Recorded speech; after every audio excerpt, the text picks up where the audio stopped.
Okay, gonna start the notes today for Unit 2, and you'll notice that it says atomic structure, empiric trends. So these are some things that you had access to, some things that you did last year in your 10th grade chemistry course. So just kind of look at the objectives. You'll kind of notice, kind of reading through, that there are things that we've talked about, and we're going to add to them. So that's a lot of what you see in IB, is that we add to things that we already have some information about. So right here, we're just talking about nuclear symbols, so we'll talk about that today. Not a big deal. Isotopes, same thing. Just kind of refresh your memory. Now here, structure 1.2.3, mass spectra. So the mass spectrum and what those look like, brand new. And emission spectra, again, going to be brand new. Some things that we're going to look at. And then light emission, again, brand new. So you'll see there's new and old in here. And then we can kind of go down, see more things that are new, except we're talking about energy levels here. So that's electron configurations. You can see 1.3.4 S, P, D, and F. So things you talked about last year. So again, some new and some old all kind of blended in. We got a little bit of speed of light, frequency, wavelength stuff here. May have had that before, but not in chemistry.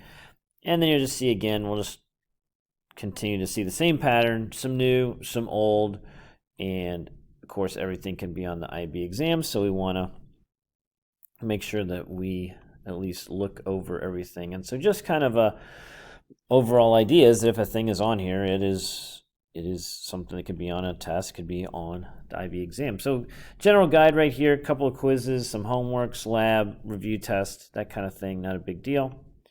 And so here we are, finally down here to some notes, and so let's get into it.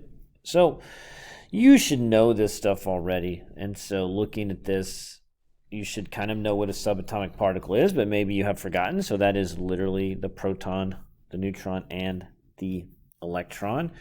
And so the atom, what the heck is the atom? Like, what would you say if we came up with that term and they ask you to give a definition? So we just say the atom, well, it's the smallest piece, or the smallest chunk of an element that still is going to be the element. And so if you get smaller than the atom, you don't really have the element. So you can have an atom of iron, but if you get smaller than an atom, you have things that make the atom, not necessarily iron. So let's go ahead and write a quick definition down, and we'll go ahead and put down that the atom is the smallest unit of an element. And so let's put that in here. And so we'll quickly jot that in here. So the smallest unit of an element. So again, if you get smaller than this, you don't have the element.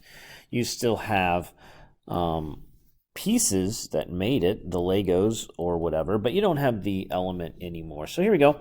Proton, neutron, electron, there they are. Those are the subatomic particles. Those are the ones that we need to be thinking about. So why don't you take a minute so you can fill in the little chart here. And there you go. And there's the chart. So I paused it and went ahead and filled in the chart for you. So hopefully you got those things figured out, but the proton is in the nucleus. The protons and the neutrons are in the nucleus. And then the electrons are actually outside the nucleus, and we say that those are in the electron cloud. And so remember, and I talked about this with 10th grade classes, but it's not really like this. Like, there's the nucleus, and then we have these, hula hoops, and on these hula hoops there's some electrons hanging out. That's not really what's going on. What's going on is that there's these spaces, and in these spaces there are going to be some electrons. So like, there could be a spherical space, and in that spherical space there's a couple of electrons, and they're spinning around, but they're not really attached to like a hula hoop or a ring. They're just constantly moving. And then maybe there's like another area like this, and maybe there's a couple of electrons that are spinning around in there. And so that's just really what's going on, and that's your electron cloud. If you look up pictures of the atom, you're going to see they kind of look like what you're going to see is kind of looks like little puffy things, and well, that's the electron cloud. Charge. Need to know this. You've got the +1 versus for the proton. I wrote that down wrong. That is a total lie. We'll go ahead and fix that real quick.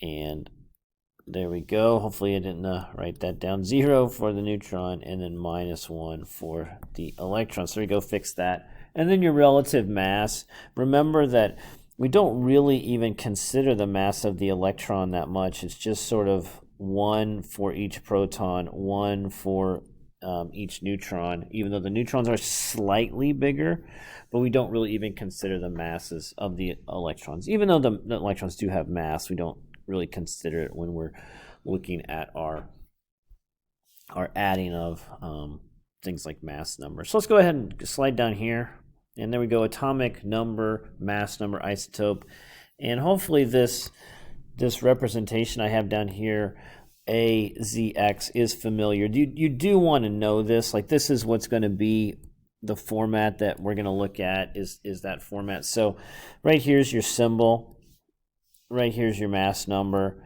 and right here's your atomic number. So you can just go ahead and basically write these definitions down over here. So you can pause the video and just your mass number is going to be your protons plus your neutrons, and then Z down here, that's just going to be your protons or your atomic number, of course, those being the same exact thing. And so you can just jot those down, these definitions right here. Now we do get to an isotope, which is a bit different. And so we can take a look at the concept of isotope. Now, I did put an example down here of carbon, so you can look at my carbon example down here. See, the top number is 12. And so if you look in this picture here, there's going to be 12 items in the middle. And so these are the positives. So 1, 2, 3, 4, 5, 6 positive. Those are your protons. And then there's 1, 2, 3, 4, 5, 6 that don't have a charge, and those are of course, your neutrons. There's your neutrons. There's your protons. Well, you count that up. That's 12. So your nucleus has a mass value of 12. On the outside, in that electron cloud, you'll see here we go. Here are our electrons, and in the case of an atom, and so we are talking atoms here. Atoms do not have charge, and so we might want to slide that up and maybe add a little note up here that atoms don't have charges. And so if it's an atom, your protons and your electrons have to equal because there is no charge in this position here. And so that's the thing that's not on this AZX format, is that there's also this area right here that if this has a charge, that's where the charge is going to go. So the charge is going to go here. Now, it doesn't have to be a charge. It can be a 0, but that's where the charge is going to exist. Okay, let's talk about isotopes. These are isotopes right here, isotopes of specifically hydrogen.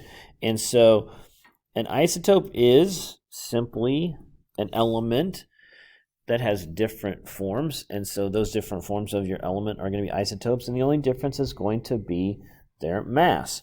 So let's go ahead and write that definition down, that the isotope is going to have the same number of protons, but a different number of neutrons. And there we go, and there's your definition. Went ahead and paused and add that in, but we've got the same number of protons, so the element is the same. Like if the protons changed, it can't be the same element. So if you look down here, these are all hydrogen, right? And so if we like add it in, let's go ahead and add one in. Like if I stick in another proton right here, well, suddenly I'm not going to have hydrogen anymore because I have 2 protons, so I'm going to slide over to helium. So you can't add the protons.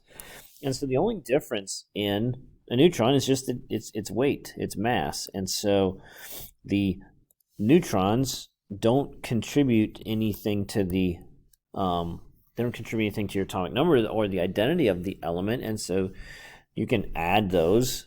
And so we've added some. So this one has 0 neutrons, this one has 1, and this one has 2. Well, they're all hydrogen. They're just different, have different masses, and they're going to have different properties because of that. So, and again, you can always pause the video and write down the definitions. I'm just kind of stopping and adding things in as we go. So here we go. Here's a chart. So first thing, can you do this from last year? So go ahead and pause the video and try to fill in the chart here. So we got the standard protons, neutrons, electrons, and then right here is that nuclear symbol. So go ahead and see if you can do that, and then I will fill it in and we'll take a look at it. All right, and there they are. And let's see if you got them right and talk about where I'm getting this information. So first of all, the protons, that's always going to be that bottom left value. So it's always going to be kind of in this position where that 92 is at. So if we go up here and we look at our AZX, it's always going to be right there. So that's where you're looking for the protons. And so we can kind of rewrite that down here. Maybe we'll do the our AZX format. So just redrawing that down here so we can look at it. So this position here, this is your protons, this is your atomic number. If you don't have it, you just look it up on the periodic table.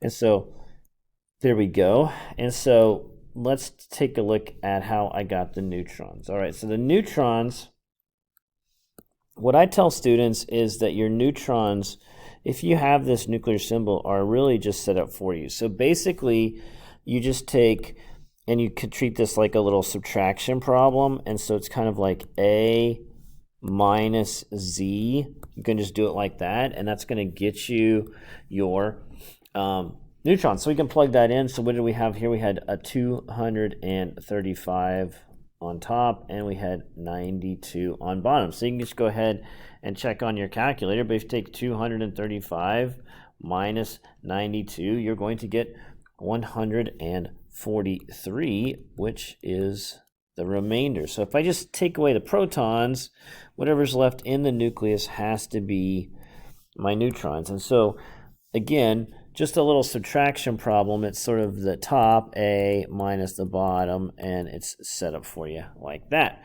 Electrons. Well, you look up here, and if there's nothing here, if it's missing, it's a 0, right? Charge is 0. So if there's nothing there, then your protons and electrons have to cancel to get to 0. So like, right, 92 minus 92 is 0, which is what you want. And so there you go. Now, also what I tell students is that you can kind of just look at this and this and compare them, and then that's how you can figure out your electrons. And so we'll look at that here with the arsenic. So uranium salts just like uranium-238, just like uranium-235, only difference is the neutrons because they are isotopes of each other. And so isotopes are same element, different neutrons, and that's what you got there. So let's clean this up, and then let's look at how to figure out the charge. And so I'm just going to put the arsenic up here, and I'll demonstrate kind of how I do that. So the arsenic was 75, and it was 75 with a 33. There's my arsenic, and there's my minus 3. Now this can also be written 3 minus, doesn't really matter. So okay, protons right there, 33, not a big deal. Neutrons, again, do a little math problem in your head. 75 minus 33 is going to be 42. That's how you get that. Just a little subtraction problem. But let's figure out the electrons. So what I tell students is this. I say, okay, look here at 33 and at minus 3.